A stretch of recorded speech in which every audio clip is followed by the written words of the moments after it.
right, the Columbus Blue Jackets are on a roll. The team has won their last 2 games, both under new head coach Rick Bowness. 10 TV's Don Tiberi, joined by 97.1 The Fan's Timmy Hall to talk about if Bowness is the one making the difference. Tim Hall, my take is this. I'm happy for the Blue Jacket fans because they deserve a winner. And whatever's going on, Rick Bowness, first of all, I think I'm a big fan of this guy. I like some of the things he's saying. He wants them to play nasty. He wants them to play fast. But more importantly, they've won 2 in a row for this guy. Yeah, 2 wins in a row is the key there, Dom. Now look, I am happy as well that they start off 2-0 in the Bowness era. I was so excited. I got myself some tickets. I went to that very first game against Calgary. Okay, I'm lying. I had those tickets ahead of time, but it just turned out I got to see an interesting point of the Blue Jacket season. And what I liked from my vantage point there was to see how Rick Bowness was with the guys in his first game on the bench. It just seemed like he was really making that effort and really trying to ingratiate himself with the players. And he's been around the game. He's coached more games than anybody in history. Right. This guy does know what he's doing.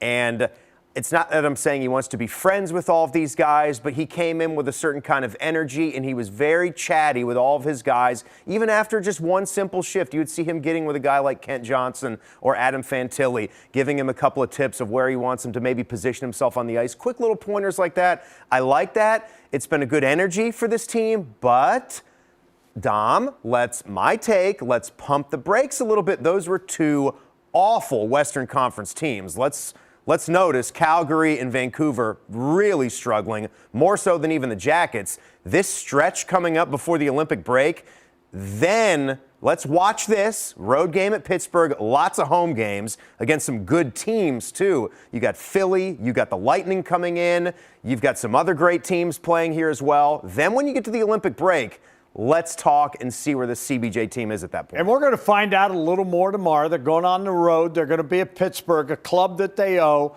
And hopefully he fires them up. They had that team down 4-1 and let them come back and beat them in overtime. So they owe Pittsburgh. They need to go in there. Let's see how they do on the road. They have been playing well at home. But let me just say this.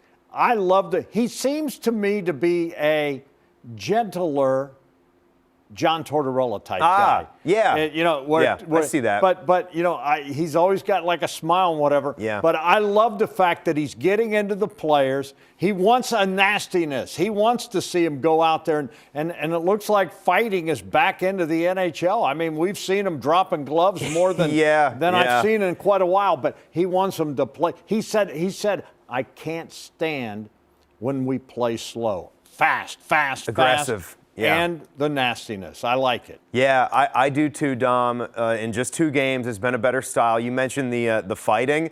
It's great. It's not fully back into the game, but it's not gone. And I think it's got its place. You can tell the refs don't want it to happen too much, but Boone the other night had himself a Gordie Howe hat trick. He had the goal, he had the assist, he had the fight. Olivier, he will drop gloves. Olivier knocked out Reeves the other day. He did. The heavyweight champion of the world. And the way that fight happened, too, it was like he wanted one, and Reeves said, okay, I'll give you one. If you maybe give me one next time, I am due for one. But one guy to watch, Dom. Let's see if Kent Johnson can even scratch the surface on where he was last year, where he had 57 points in 68 games. He had like 6 points in November and December, and he had a goal and assist in just his second game. And you can see Rick Bowness is going to just put him on the ice. And let's see if this guy can start building back towards what he looked like last year. He is the one and only Timmy Hall. Check him out Monday through Friday. Common Man and Timmy, 97.1 The Fan. Keep it on 10 TV, 10 TV Plus, and 97.1 The Fan for all the best sports coverage there is.